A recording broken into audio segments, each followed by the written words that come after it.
The emergency alarm echoed through the massive council chamber on Harmony Prime Station. Counselor Vareth's tentacles trembled as he activated the communication system. His species, the Veilari, had known peace for 3 generations. Now that peace was burning, "Please, someone must help us," the voice crackled through the speakers. "They're attacking the civilian centers, the children's hospitals. We have no weapons, no defenses. Sanctuary 7 is dying." The holographic display showed the colony world. Red markers indicated 12 Kresh warships in orbit. More red dots covered the surface, where Kresh raiders moved through cities. The casualty count updated every few seconds. Already over 2,000 dead. "The Kresh Dominion has violated the peace treaty," announced High Counselor Mureth, his fur rippling with distress. "We must respond immediately." Silence filled the chamber. 73 species represented here, and none of them spoke. Finally, Military Coordinator Thesh stood. Her 4 eyes blinked slowly. "Our nearest battle fleet is in the Outer Rim. Transit time is 22 days minimum." 22 days? Varath's voice broke. "My people will be extinct in 22 days. Perhaps we can negotiate," suggested another counselor. "Send a diplomatic mission." "The Kresh don't negotiate with prey," Thesh said quietly. "They view peaceful species as resources to exploit and aggress." Ambassador Min Jun of Earth had been sitting quietly in the human delegation section. He was a tall man with gray hair and calm eyes. His footsteps echoed in the silence. "Earth's 3rd Fleet is currently in the Gamma Sector," Min Jun said. His voice was steady and clear. "We can reach Sanctuary 7 in 4 days." The chamber erupted. Counselors spoke over each other.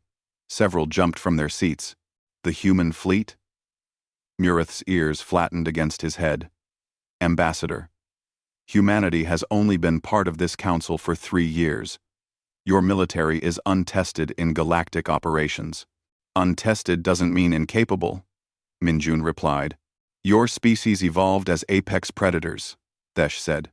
Her translator carried an edge of worry. "You come from a death world.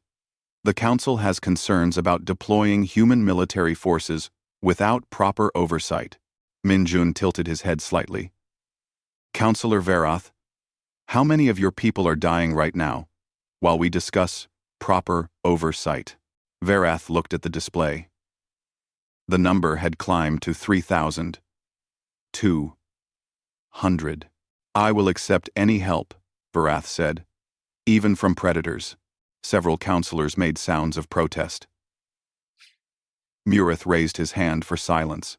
"Ambassador Min Jun, any military deployment requires council authorization. We must debate this properly. Examine all options. Consider the political implications." Min Jun pulled out a small communication device. He pressed a button. "Admiral Park, this is Ambassador Min Jun, transmitting coordinates for Sanctuary 7 now. You are authorized to proceed." The chamber exploded with angry voices. Counselors shouted about violations of protocol and unauthorized military action. Some demanded Min Jun be removed from the chamber. Mureth's voice boomed over the chaos.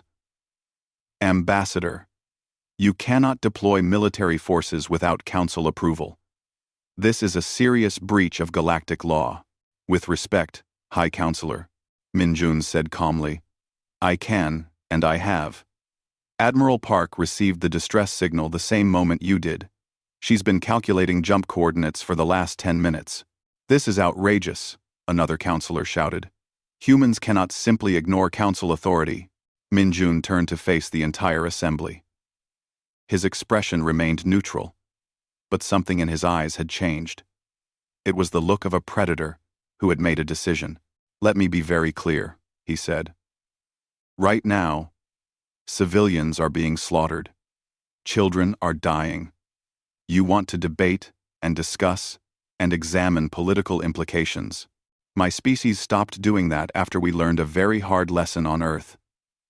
When innocent people are being killed, every second of debate is another life lost." "You're implying the Council doesn't care about innocent lives?" Thesh asked, her voice sharp. I'm saying you care more about procedure than you do about stopping a massacre happening right now, Minjun replied. You can condemn us after we save them. You can censure us, fine us, even expel us from the council if you want. But Admiral Park is going to Sanctuary 7, and she's going to stop this. The communication panel on Murith's desk blinked. He activated it reluctantly. A human woman's face appeared. She had sharp features and her hair was pulled back tightly.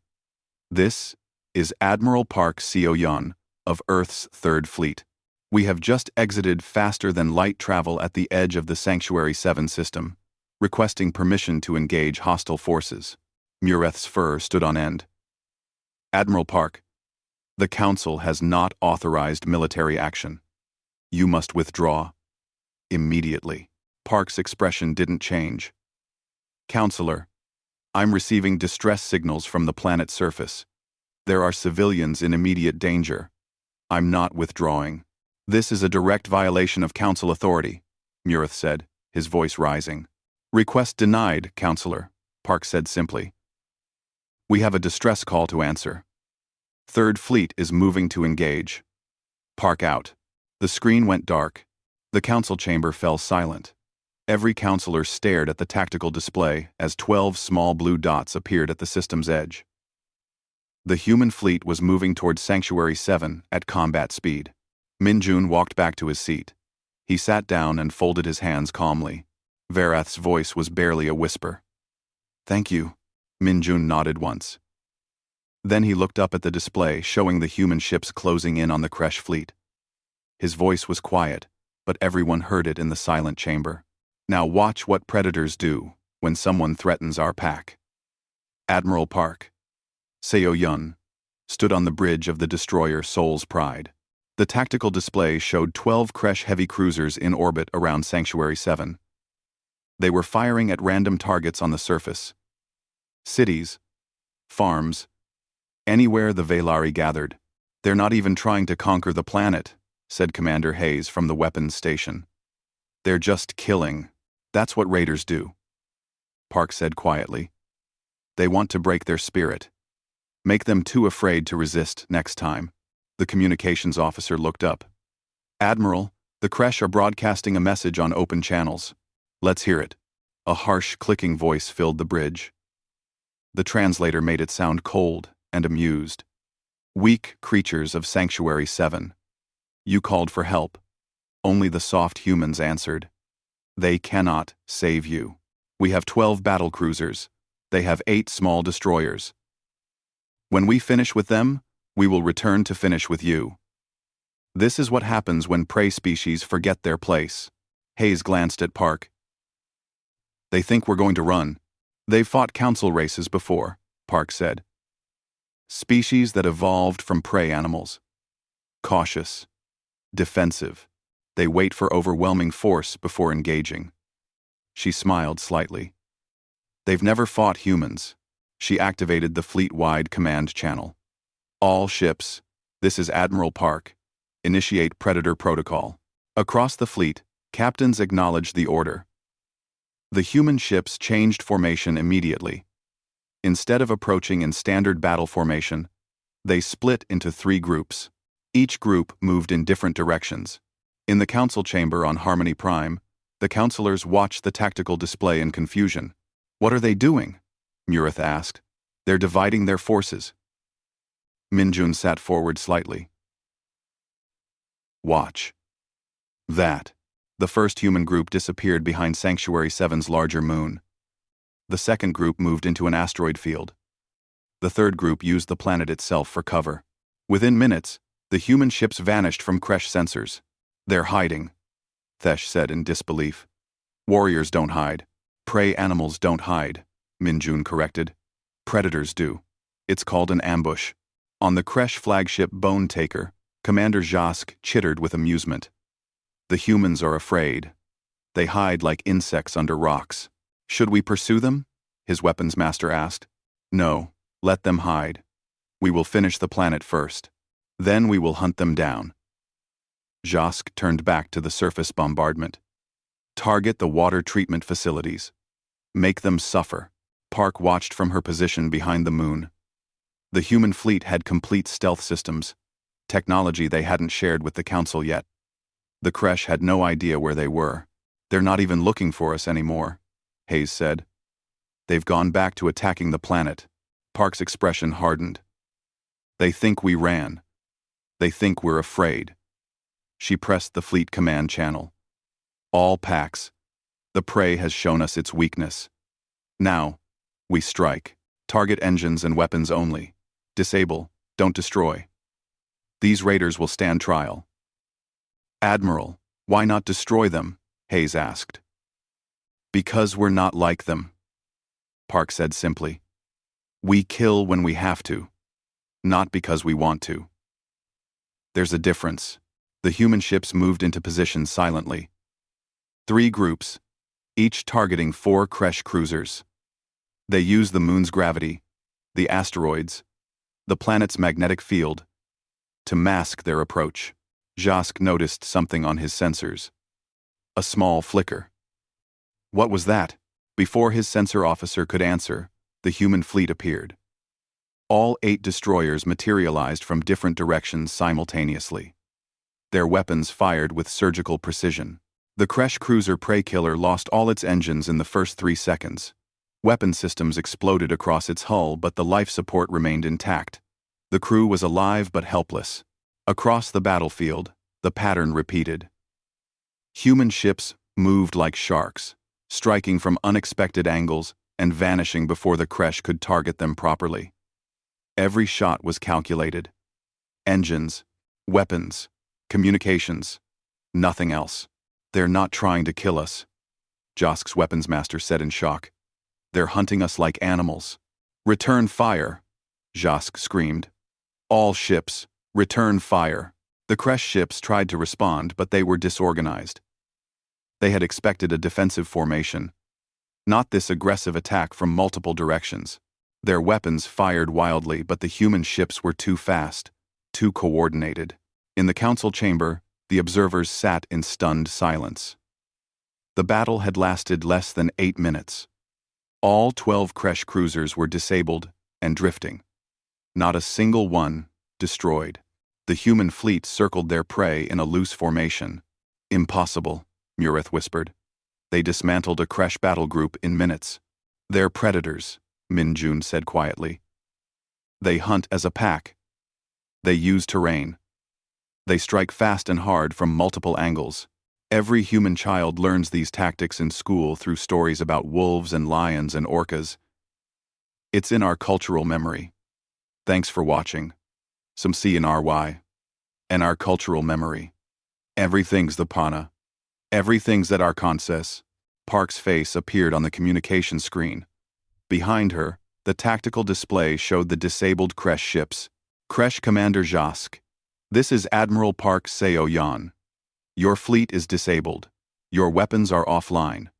Surrender now, and you will be treated according to galactic law." Jask's face appeared. His mandibles clicked in anger. "You think you've won?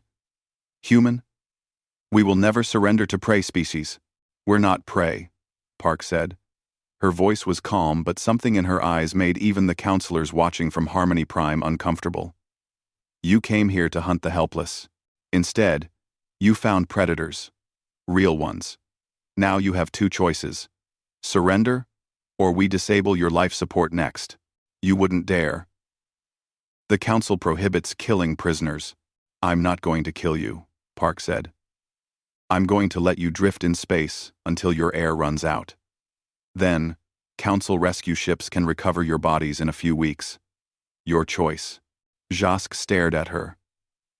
In all his years raiding Council space, no one had ever threatened him like this. Council species negotiated. They pleaded. They never made cold calculations about letting enemies die in disabled ships. "You're bluffing," he said. But his voice was uncertain. Park leaned forward. "Commander, I need you to understand something about humans. We evolved on a planet that tried to kill us every single day. We learned to hunt creatures bigger and stronger than us. We learned to survive in deserts and frozen wastelands and jungles filled with poison. When we protect something, We don't stop because it's hard or because it's unpleasant. We do whatever is necessary. She paused. Those people down there are under my protection now. You hurt them. I'm trying very hard to follow council law and take you prisoner instead of just destroying your ships. But if you make me choose between following the rules and protecting civilians, I will choose the civilians every single time. Surrender now. The silence stretched for long seconds. Then Jacques' shoulders slumped. We surrender. Park nodded. Smart choice. All Kresh vessels, power down remaining systems and prepare to be boarded. She turned to her crew. Send medical teams to assist with their wounded. Prepare prisoner facilities. She looked at the planet below. And get me a channel to the Villery government. Tell them the raiders are neutralized. In the council chamber, no one spoke. They had just watched humans do what no council race had ever managed. Defeat a Kresh battle group quickly, efficiently, and with minimal casualties on either side. Verath was trembling. They saved us. The predators saved us. Murith looked at Minjun. Your people are very good at violence. Yes, Minjun said quietly. And we're even better at choosing when to use it and when to show mercy. That's what makes us different from the Kresh. Commander Jacques sat in his disabled ship and watched the human vessels circle like predators. His communication system flickered, and a human officer appeared on screen. Commander Jacques, our boarding teams will arrive in 30 minutes, the human said. Prepare your crew for processing as prisoners of war. Jacques clicked his mandibles. His weapons master leaned close.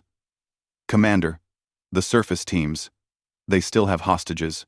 A cruel idea formed in Jacques' mind. If he was going to lose, he would make these humans pay. He activated the secure channel to his ground forces. Commander Reth, execute all hostages immediately. On the bridge of Soul's Pride, the communications officer's face went pale.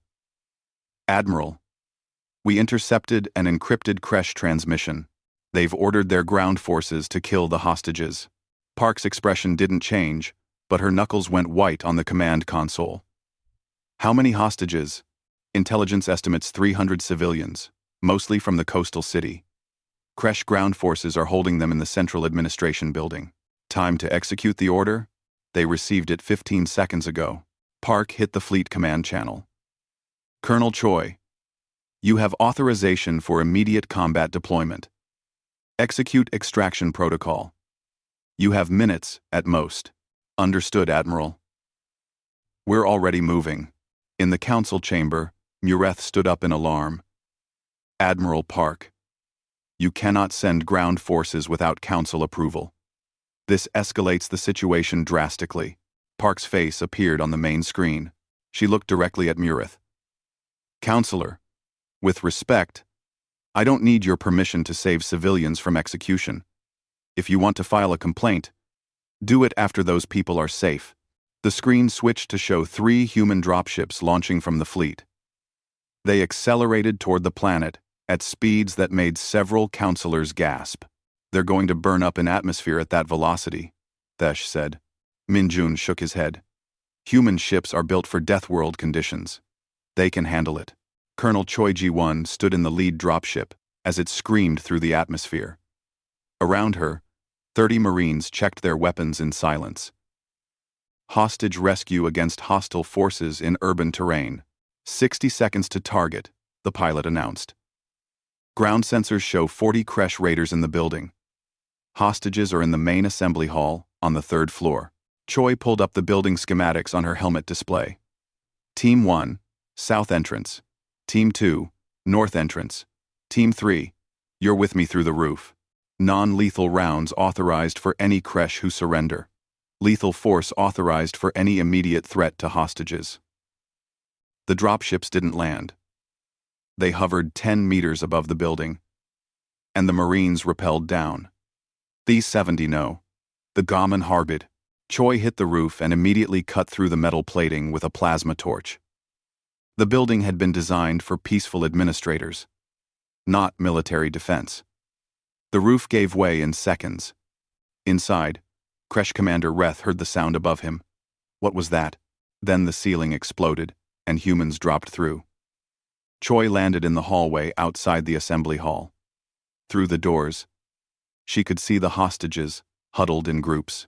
Kresh raiders stood among them with weapons raised. One raider had his weapon pointed at a Velari child. Choi's rifle fired once. The Kresh raider dropped, a dart in his neck filled with fast-acting sedative. He was unconscious before he hit the floor. Around her, her team fired with practiced precision. Stun rounds, sedative darts, targeted shots that disabled without killing. "Human soldiers!" Reth screamed. "Kill the hostages now." Two Kresh raised their weapons toward the civilians. Choi's team moved faster. The tactical computers in their helmets calculated every angle, every possible line of fire. They shot the weapons out of the Kresh raiders' hands before they could fire. The precision was inhuman. Reth found himself surrounded by 5 human soldiers. Their weapons were pointed at him but not firing. One human, a small female, stepped forward. Her helmet retracted, showing a calm face. "Put down your weapon," Choi said in Kresh language. "You've lost. You should kill me," Reith said. "That's what predators do." "We're not like you," Choi said. "Drop the weapon or I'll take it from you." Reth lunged forward, trying to use his superior size and strength. Choi moved like water. She sidestepped his attack, grabbed his weapon arm, and used his own momentum to throw him into the wall. Before he could recover, she had him pinned with a knee on his back. "Team 1, all hostiles subdued," she said calmly. "Team 2, status? North section clear. 11 hostiles stunned, 3 surrendered voluntarily. Team 3, roof access secured. No hostiles reached the upper floors." Choi looked up at the terrified Velari civilians. An elderly one stepped forward, tentacles trembling. You saved us?" "Why?" "Because someone needed help," Choi said simply. She helped the elderly Velari to her feet gently. "Are you hurt?" Are you hurt?" "No, but you're predators. From a death world. We've heard the stories." Choi smiled. It was a warm expression, not threatening. "Yes, we're predators. But on Earth, even predators protect their young, defend their pack, and help others who can't protect themselves. That's why we're here." One of the Velari children, barely old enough to walk, approached a human Marine. The Marine, a large man with scars on his face, knelt down slowly. The child reached out and touched his armor curiously. "Why didn't you kill them?" the child asked, pointing at the unconscious Kresh raiders. The Marine looked at Choi, who nodded. He spoke gently. "Because killing should only be done when there's no other choice. We could stop them without killing them, so we did." Another Velari, a teacher by the marks on her skin, asked, "But they were going to kill us." "They deserved death." "Maybe," Choi said, standing up and brushing dust off her armor. "But that's for judges to decide, not soldiers. Our job was to save you." Mission accomplished. The building's main doors opened and more human Marines entered, along with medical personnel. They immediately began treating injured Velari with the same care and efficiency they showed in combat. In the council chamber, the observers had watched the entire operation through drone footage. From breach to securing, all hostages had taken 4 minutes and 30 seconds. Not a single civilian casualty. Of the 40 Kresh raiders, 36 were stunned or sedated. 4 had been shot with lethal rounds, but only because they had directly threatened hostages, and non-lethal options weren't fast enough. "They fight like demons but show mercy like saints," Varath whispered. "How is that possible?" Minjun stood and addressed the chamber. "Because that's what humanity learned to become. We know how to be violent when necessary. We evolved from hunters who killed to survive. But we also evolved to care for our sick, protect our children, and help those weaker than us. The same traits that made us dangerous also made us compassionate." Mureth's ears were flat against his head. Ambassador, your people just conducted an unauthorized military operation on a planet's surface. This is beyond protocol violation. Oh. And if you. Oh. If you want 42. And if you lookment laugh to this video. Yes, Minjun said. And 300 civilians are alive because we did. Weigh that however you want. On the planet's surface, Choi received a communication from Admiral Park. Colonel, excellent work. Begin prisoner transport to our ships. Understood, Admiral. What about the local population? Stay with them until Council forces arrive. Make sure they feel safe. Choi looked at the Velari civilians gathering around her Marines. Despite their fear, they were approaching carefully, asking questions, thanking them. One child was drawing pictures to give to the large Marine who had spoken kindly to him. I don't think that will be a problem, Admiral, Choi said. I think they already feel safe. She knelt down as the child approached, offering the drawing. It showed stick figures in armor, standing between smaller figures and monster shapes. The human figures were bigger than life, protective. Is this us? Choi asked gently. The child nodded. You're the guardian predators. That's what my teacher called you. Choi accepted the drawing carefully. We'll keep this on our ship, to remember why we do what we do. In the council chamber, Thesh turned to Minjun. Your people scare me, Ambassador. You're too good at violence. Then be glad we're on your side, Minjun replied. And be very glad we choose to use that skill to protect instead of conquer. That's the difference between us and the Kresh. They're predators who enjoy the hunt. We're predators who only hunt when someone needs protection. Mureth looked at the display, showing human Marines helping Velari civilians, treating their wounded, comforting their children. Predators acting like caregivers. Warriors acting like guardians. The galaxy may never understand you, Mureth said quietly. They don't have to understand us, Minjun replied. They just have to know we'll come when they call. 3 days after the Sanctuary 7 incident, the Council convened a formal inquiry. The massive chamber was packed. Representatives from every member species attended. This wasn't a regular session. This was a trial. Ambassador Minjun sat at the defendant's table alone. The charges were displayed on screens throughout the chamber. Unauthorized military deployment. Violation of Council protocols. Excessive use of force. Independent military action without Council oversight. High Counselor Mureth stood at the center podium. His fur was groomed formally, his voice official. Ambassador Minjun, humanity stands accused of serious violations of galactic law. How do you respond? Minjun stood slowly. Guilty of saving 300 hostages and stopping a massacre. If that's a crime, then yes, I'm guilty. The chamber erupted in voices, some angry, some approving. This inquiry is not about the outcome, Ambassador. It's about the process. The Council exists to prevent individual species from acting unilaterally. You bypassed our authority. I bypassed your debate, Minjun corrected. While you discussed proper procedure, people were dying. I chose action over protocol. Counselor Thesh stood. That's precisely the problem, Ambassador. Your species is too comfortable with violence. You deployed military force within hours. No negotiation. No diplomacy. No attempts at peaceful resolution.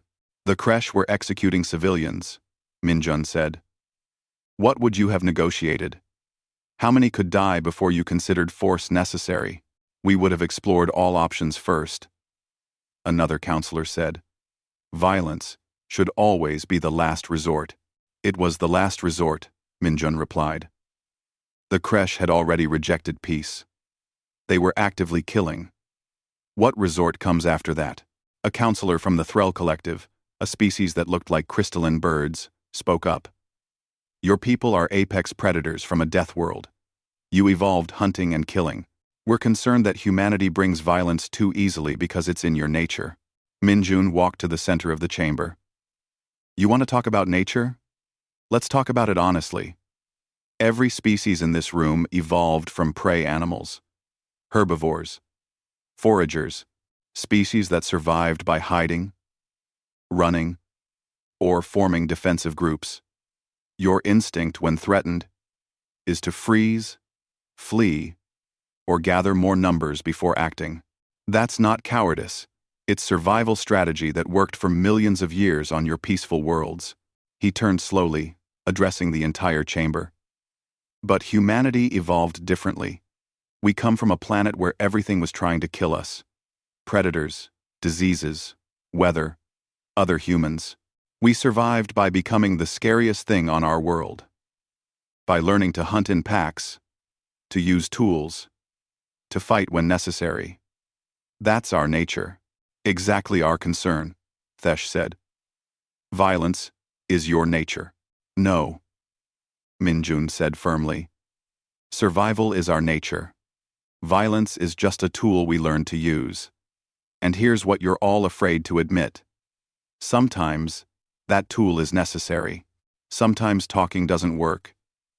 Sometimes waiting means people die. You've built a civilization based on consensus and patience, because that's what worked for you. But when someone like the Kresh shows up, someone who doesn't care about your consensus, you freeze. Because you're prey animals facing a predator, and every instinct tells you to wait for safety. The chamber was silent. No one wanted to admit it, but everyone knew he was right. Request permission to present evidence, Minjun said. Murith nodded reluctantly. The main screen activated, showing the tactical recording of the battle. Every shot the human fleet took, every target they chose, every decision made. Watch carefully, Minjun said. Count how many times we could have destroyed Kresh ships, but chose to disable them instead. Count how many Kresh lives we saved by targeting weapons and engines rather than life support. This is violence. Yes, but it's controlled violence. Precise violence. Violence with a purpose and limits. The recording shifted to the ground operation. The Marines, moving through the building. The split-second decisions to use non-lethal rounds. The care taken to protect every civilian. Here, Minjun froze the image on a human Marine, holding his fire, while a Kresh raider stood near a child. This Marine waited 3 seconds for a clear shot, even though the raider could have fired on him. Why? Because there was a civilian in the background, and he wouldn't risk it. He played another section. Here, a Kresh surrendered. Watch what the humans do. The footage showed Marines carefully restraining the prisoner, checking him for injuries, treating a wound on his arm. This is what scares you, Minjun said quietly. Not that we're violent, but that we're good at it and still choose mercy. You can't understand how someone can be dangerous and compassionate at the same time. Your species are peaceful because you're not capable of much violence. We're peaceful because we choose to be, despite being very capable of violence. That choice makes you uncomfortable. Well, and well, well, well, well. Words mean nothing, said a counselor. Actions speak truth. Agreed, Minjun said. So let's hear from someone who saw our actions. Varath stood slowly. He moved to the center, his tentacles moving in formal gestures. I am Counselor Varath. The humans saved my species from extinction. They arrived in 4 days. How long would the council fleet have taken? Murith shifted uncomfortably. 22 days. But that's not relevant. It's completely relevant, Varath said, his voice strengthening. In 22 days, the Kresh would have killed 1 million of my people. The humans stopped them in minutes. Not hours, minutes.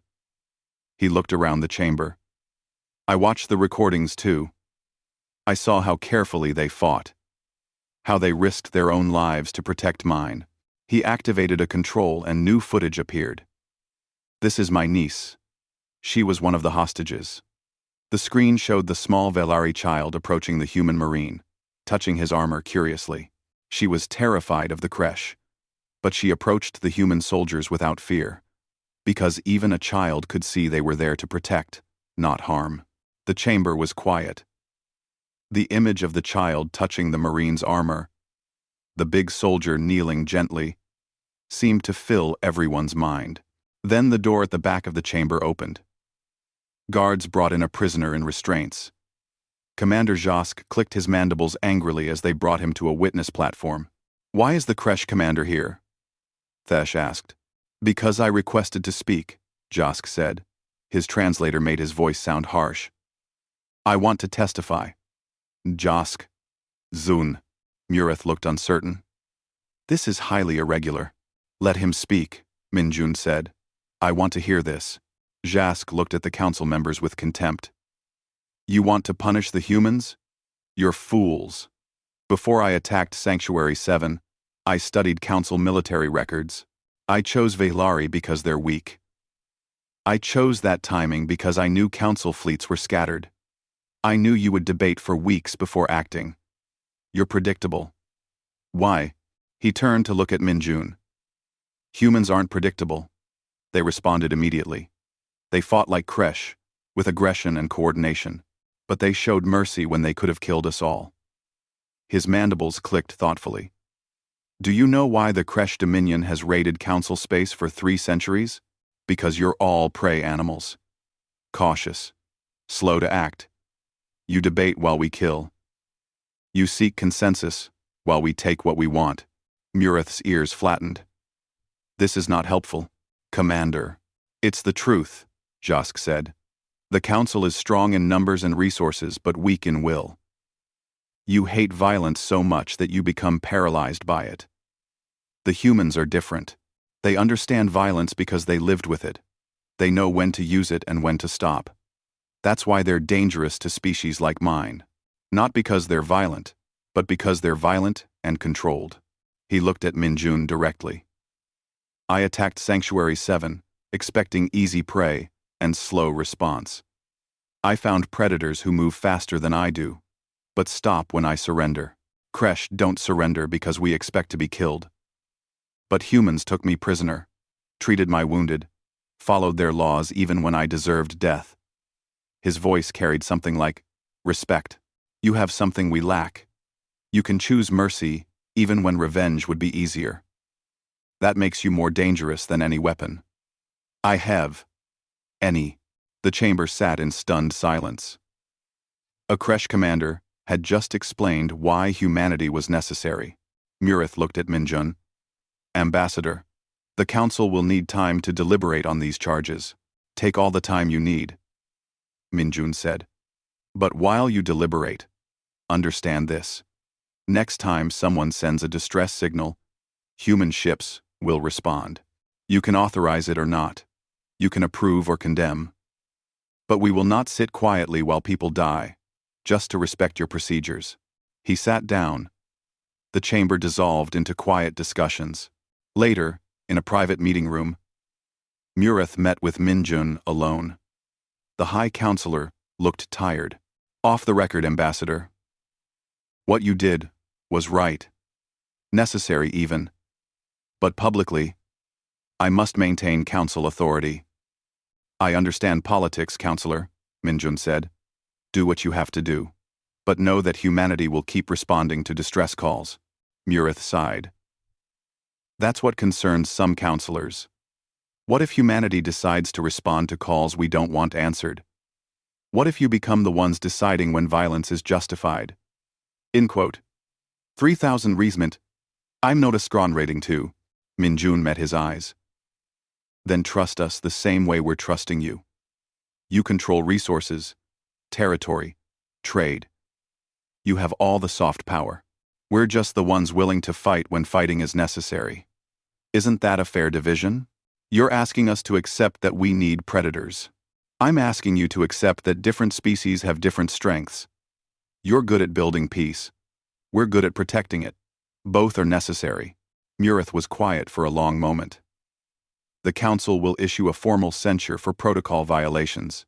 But privately, several members have already asked me how to contact Human Military Command for security consultations. Min-jun smiled slightly. You'll condemn us publicly while asking for our help privately. Welcome to galactic politics, Ambassador. At least it's honest hypocrisy, Min-jun said. That's something. The formal censure was issued the next day. Humanity's actions were condemned as violations of council authority. But quietly, behind closed doors, communication lines opened between a dozen council worlds and Earth's military command. Everyone knew the truth, even if no one said it aloud. The galaxy had learned it needed guardians who were willing to hunt when necessary. Sometimes peace needed predators to defend it. 6 months passed since the Sanctuary 7 incident. The formal censure against humanity remained in official council records. Ambassador Min-jun had it framed on his office wall as a reminder that sometimes doing the right thing meant breaking the rules. But something had changed across council space. Something no one spoke about officially. The first incident happened in the Outer Rim.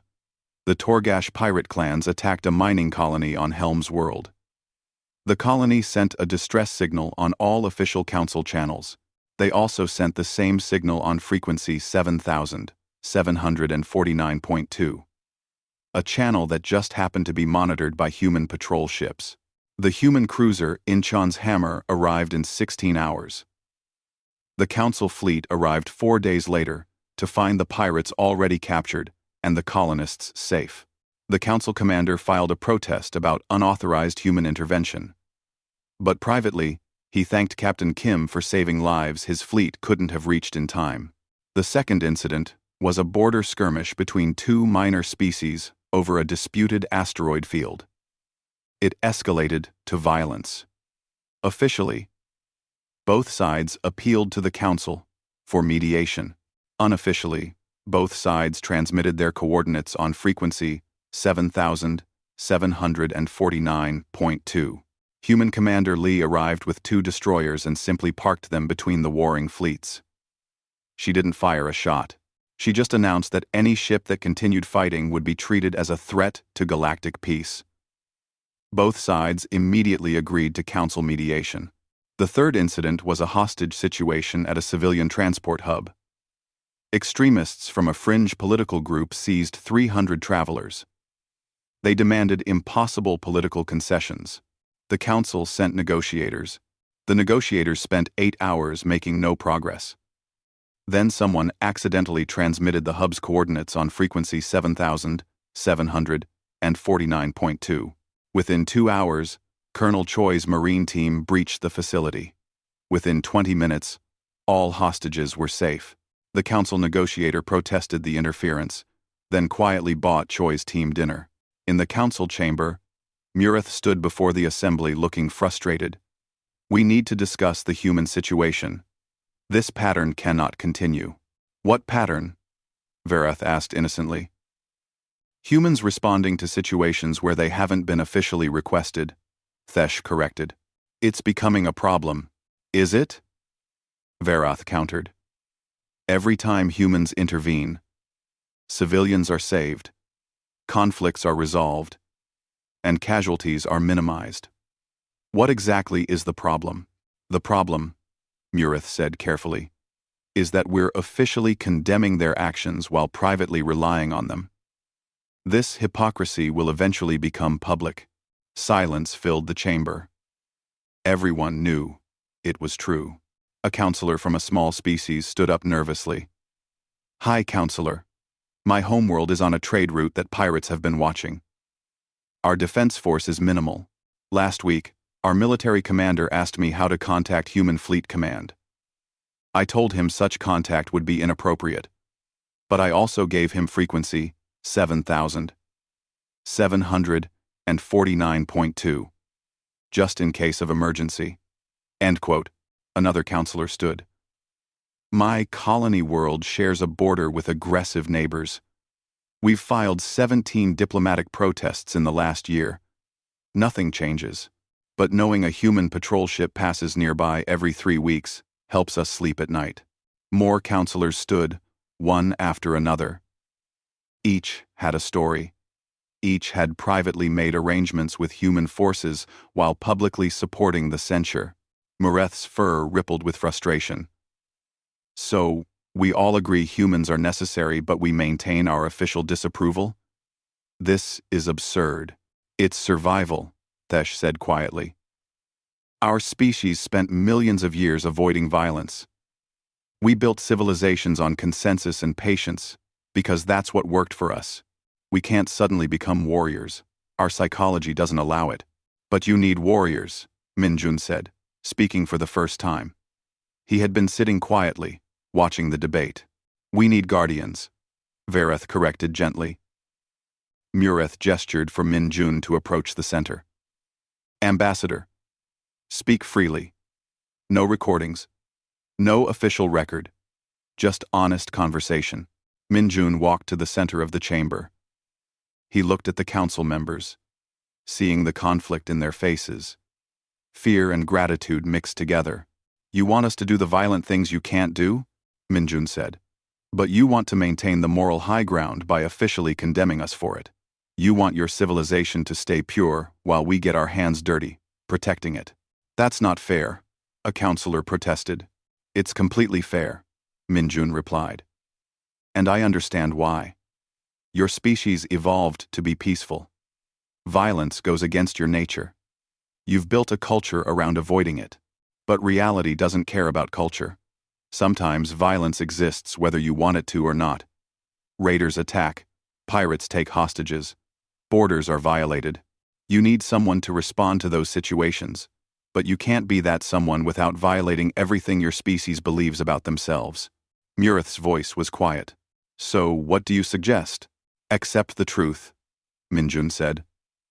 Accept that different species have different roles. You're good at building peace, maintaining trade, creating culture. We're good at protecting all of that when it's threatened. Stop feeling guilty about needing us. And stop making us feel guilty about helping you. Your people don't feel guilty, Thesh observed.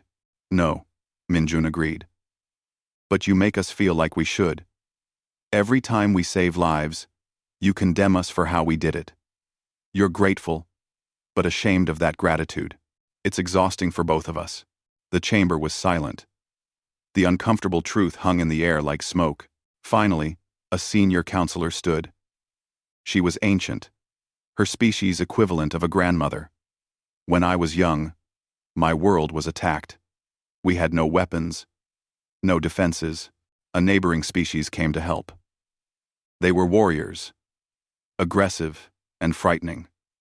They saved us, and we were grateful. But we were also ashamed that we needed saving. We thanked them publicly, then spent generations telling ourselves we could have handled it ourselves. She looked sad. It was a lie. We couldn't have. We needed warriors, but admitting that felt like admitting weakness. She looked at Minjun. History repeats. We're doing the same thing to humanity. Not all history needs to repeat, Minjun said. We can make a different choice. What choice? Mureth asked. Stop pretending, Minjun said simply. Your people need to believe. Civilization has evolved beyond violence. Fine. Keep that belief. But privately, between leadership, acknowledge the truth. When you need military response, ask us officially. Give us legal authorization. Let us do our job without the constant political backlash. And what do humans get from this arrangement? Thesh asked suspiciously. The satisfaction of protecting people who need protection, Minjun said. That's enough. Is it? Mureth pressed. You're asking for nothing in return for military service? Minjun smiled. Counselor, humans don't help because we expect rewards. We help because someone needs help. That's literally the only reason we need. He paused. Though better coordination would help us do the job more effectively. Intelligence sharing. Advance warning of trouble spots. Official authorization, so we don't have to pretend we're violating your authority every time we respond to a crisis. You want to be the Council's unofficial military, Thesh said. We want to help when help is needed. Minjun corrected. Whether it's official or unofficial, doesn't matter to us. But it seems to matter to you. Murith looked around the chamber. He saw the same expression on every face. Relief, mixed with reluctance. They wanted what Min-jun offered, but struggled to accept it. "Let me be clear about something," Min-jun said. "Humanity isn't taking over Council military operations. You still have your fleets, your defenses, your sovereignty. We're just offering to be the rapid response force, the ones who go first when minutes matter. The ones who do the difficult operations your forces aren't equipped for. Think of us as specialized tools you use when the regular tools aren't enough. Predators you keep in reserve," Vareth said. "Guardians you call when you need us," Min-jun replied. "There's a difference." Several months later, Admiral Park stood on the surface of Sanctuary 7. The Velari had asked her to visit for a memorial ceremony. She walked through the rebuilt coastal city with Colonel Choi. Children played in the streets. They stopped when they saw the human uniforms and ran over excitedly. They touched the armor, asked questions, showed drawings they had made. "You're famous here," the Velari mayor said. "Our children tell stories about the guardian predators who came from the stars." They reached the central plaza. A monument stood there now. It showed human soldiers in armor, positioned protectively around smaller figures representing the rescued hostages. The inscription was in both Velari and human languages, "In grateful memory of the Earth, Third Fleet, and Marine Detachment, who answered our call when others debated." They proved that true civilization is measured not by the absence of violence, but by the wisdom to use it only in defense of the innocent. Park stood silently reading the inscription. A Velari child tugged at Choi's sleeve. "Are you a guardian predator?" the child asked. Choi knelt down to the child's level. "I'm a soldier. A Marine. My job is to protect people who need protecting." "Like us?" the child asked. "Like anyone who calls for help," Choi said gently. "Why do you help us?" "We're not humans." Choi thought about the question. "On Earth, we have a saying. We're all human. It means we're all connected. We all matter. When I see someone in danger, I don't think about what species they are." The child considered this, then hugged Choi suddenly. "Thank you for helping us." Park watched the interaction, then looked at the mayor. "Your people don't fear us anymore. We never really feared you," the mayor said. "We feared what you represented. Violence. Aggression.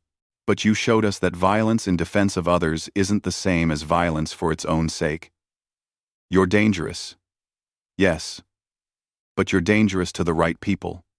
For the right reasons."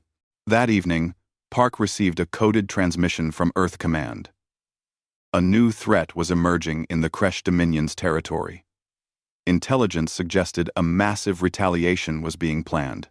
Multiple Council worlds were potential targets. She immediately transmitted the intelligence to Council headquarters. This time, the response was different. High Counselor Murith's face appeared on her screen. "Admiral Park, the Council has reviewed your intelligence. We are formally requesting Earth's military assistance in addressing this threat." Park raised an eyebrow. "Formally requesting?" "Things change," Murith said. "We've learned to accept help when it's offered." He paused. "How long until your fleet can be in position?" 5 days, Park said. "And the Council fleet will take 3 weeks, Murith said. He looked tired but resigned. "Admiral, the Council authorizes you to take whatever actions are necessary to protect civilian populations in the target zones. We will handle the diplomatic aspects. You handle the military response." "Understood, Counselor," Park said. "We'll need full intelligence, access and coordination with local defense forces. You'll have it. All of it." Murith's expression softened slightly. "Admiral, I never thought I'd say this, but I'm grateful humanity is on our side." "We've always been on your side," Park said. "You're just finally acknowledging it." After the call ended, Park stood looking at the star map. 12 human fleets were positioned across Council space now. Not invading. Not controlling. Just waiting, watching. Ready to respond when the call came. Her communication officer approached. "Admiral, we're receiving multiple transmissions. Civilian vessels throughout the sector are broadcasting on frequency 7,749.2. They're just checking in, making sure we're there." Park smiled. "Respond to each one. Let them know we're here." "What should I say?" "Tell them Guardians are on watch. Tell them they're safe." In the council chamber on Harmony Prime, Murith stood alone looking at the tactical display. Blue dots representing human fleets formed a protective net across council space. Officially, those fleets operated independently.